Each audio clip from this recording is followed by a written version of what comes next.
नमस्कार दोस्तों। जैसा कि आप जानते हैं कि हम रोज़ द हिंदू का एनालिसिस करते हैं और आपको बताते हैं कि क्या और क्यों पढ़ें।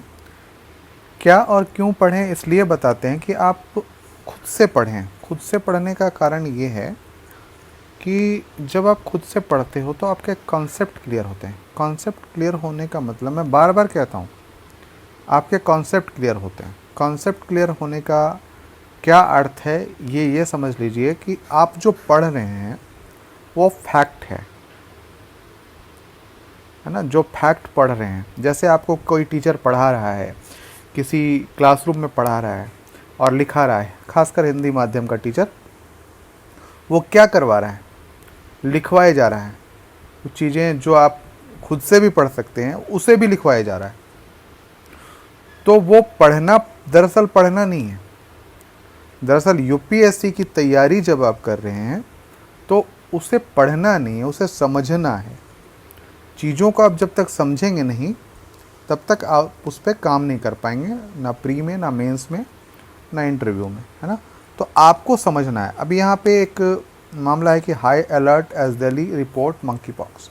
ये एक फैक्ट है या एक सेंटेंस है जो हमें यह सूचना दे रहा है कि दिल्ली जो हाई अलर्ट पे है मंकी पॉक्स के लिए। अब हमें यहाँ पे ये करना है कि मंकी पॉक्स है क्या, किससे फैलता है, वायरस जो है वो वायरस क्या है और उस वायरस का नेचर क्या है। क्या वो ह्यूमन टू ह्यूमन है, क्या टू एनिमल टू ह्यूमन है, या क्या वो अन्य मतलब अदर सोर्सेस से ह्यूमन में है ना। तो अब इसको क्या कहते हैं, ह्यूमन टू ह्यूमन फैलता है उस वायरस को क्या कहते हैं, एनिमल टू ह्यूमन फैलता उसको एक उदाहरण दे देते हैं, जूनोटिक कहते हैं, है ना। ठीक है, तो इस तरीके से अब ये अदर टू ह्यूमन फैलता उसको क्या कहते हैं। तो ये चीज़ें आपको सर्च करनी है ना, कि क्या होता है। फिर वायरस, वायरस जो है आरएनए है या डीएनए है, ठीक है। अब इनमें क्या है, कौन सा वायरस है ये। तो उस तरीके की बातें जब आती हैं तो हम इन चीज़ों को सर्च करते हैं और वो मेन कार्य होता है हमारा, मुख्य कार्य वही होता है। तो उस कार्य को करना चाहिए, ठीक है। तो उसी प्रकार से अब देखिए कोविड जो है, जो लास्ट अपना भाषण रहा या लास्ट अपना संबोधन रहा, उसमें उन्होंने कहा क्लाइमेट क्राइसिस पर काम करना चाहिए और जलवायु परिवर्तन पे चिंता जताई है। इसके बाद है विंड पावर रेट में बॉटम आउट, है ना, मतलब हो सकता है कि बहुत नीचे गिर जाए। तो विंड एनर्जी जिससे मतलब हवा से जो एनर्जी बन रही है उसके दाम गिर सकते हैं। तो क्यों गिरेंगे, क्या कारण है, इसके बारे में पढ़ सकते हो, है ना।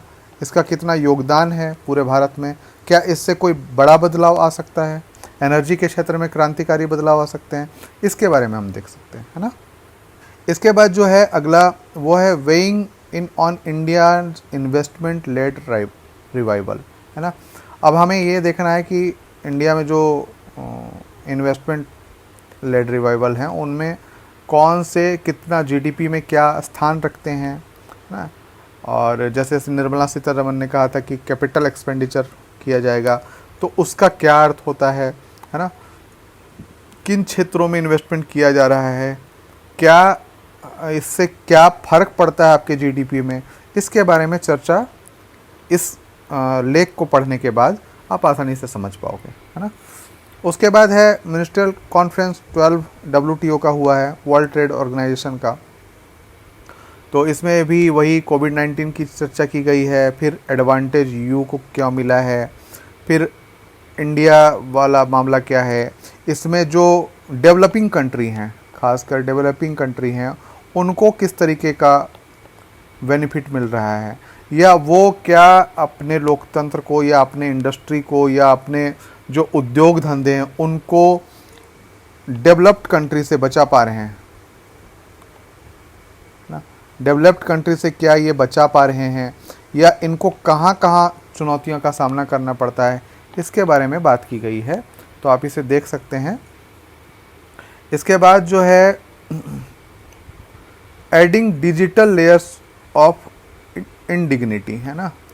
अब यहाँ पे बात किया जा रहा है कि जो मनरेगा हैं या जो नीचे चीज़ें हैं उनको उनके लिए टेक्निकल जो मामले किए जा रहे हैं वो बहुत, क्या बोलते हैं उसको, बहुत दिक्कतें पैदा कर रही हैं, है ना।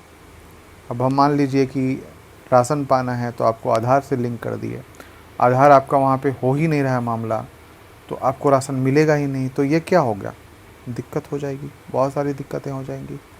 तो इस तरीके की चीज़ें हैं कि क्या क्या दिक्कतें आ सकती हैं, कौन कौन सी बातें, मतलब क्या लेयर हम लगा रहे हैं, है ना। एक लेयर जो लगा रहे हैं डिजिटल, वो क्या कहाँ कहाँ नुकसान दे सकता है, उसके बारे में बात की गई है।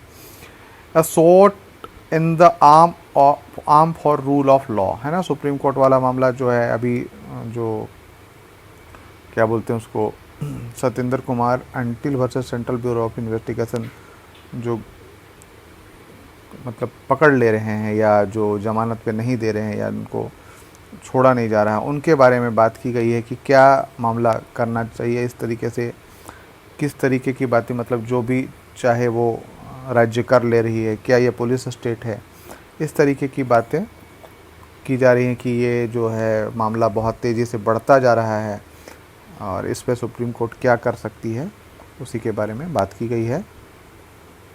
इसके बाद जो मामला है वो है the challenges of fibreisation ahead of India's 5G deployment, है ना।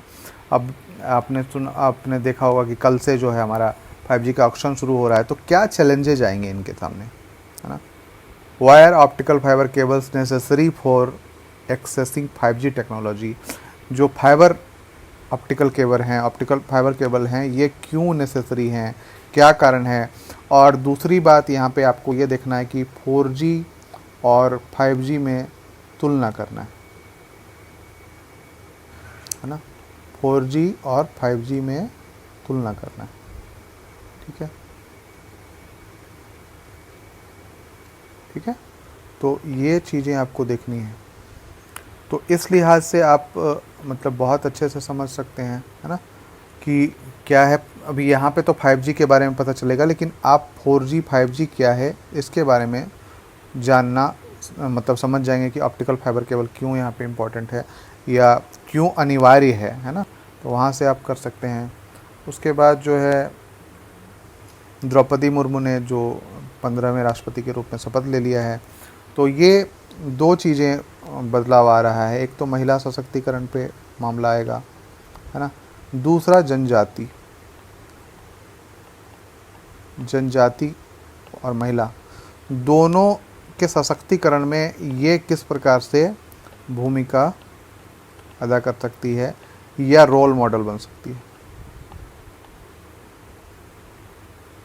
है ना, ठीक है, सॉरी, रोल मॉडल बन सकती है। तो इस तरीके से हमें ये देखना पड़ेगा कि ये जो रोल मॉडल या द्रौपदी मुर्मू बन रही हैं या इस तरीके की चीज़ें मतलब हो रहा है, तो क्या प्रभाव पड़ता है। प्रभाव पड़ने का अर्थ ये है कि यदि कोई महिला किसी सर्वोच्च पद पर पहुंचती है, जैसे अभी मैं तो उसका उस जाति पे या उस जनजाति पे, उस समाज पे क्या प्रभाव पड़ता है। जैसे एक चीज़ और भी मैं उल्लेख करना चाहूँगा यहाँ पे कि भीमराव अंबेडकर ने कहा था कि जिस दिन भारत में एक आदिवासी महिला राष्ट्रपति के रूप में शपथ लेगी, उस दिन आरक्षण खत्म कर देना चाहिए। पर ये जो बात है उन्होंने उस परिप्रेक्ष्य में कही होगी, उस समय के अकॉर्डिंग कही होगी, क्योंकि वहां पे सोचिए कि आदिवासी कितने पिछड़े होंगे आज़ादी के समय, और उसमें भी महिला, है ना। अभी ऊपर तो आ गए हैं, पर अभी भी इसकी आवश्यकता है ना। इसलिए अभी तुरंत ख़त्म कर देना मूर्खतापूर्ण बात होगी या बुद्धिमत्तापूर्ण तो बिल्कुल नहीं होगी, है ना।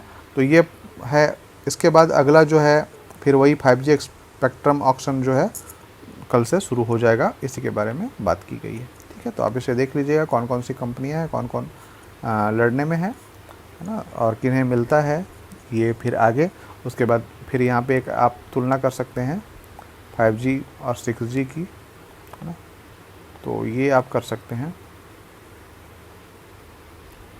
ठीक है। तो ये आप कर लीजिएगा तो ये बेहतर होगा, ठीक है। आज के लिए इतना ही, धन्यवाद।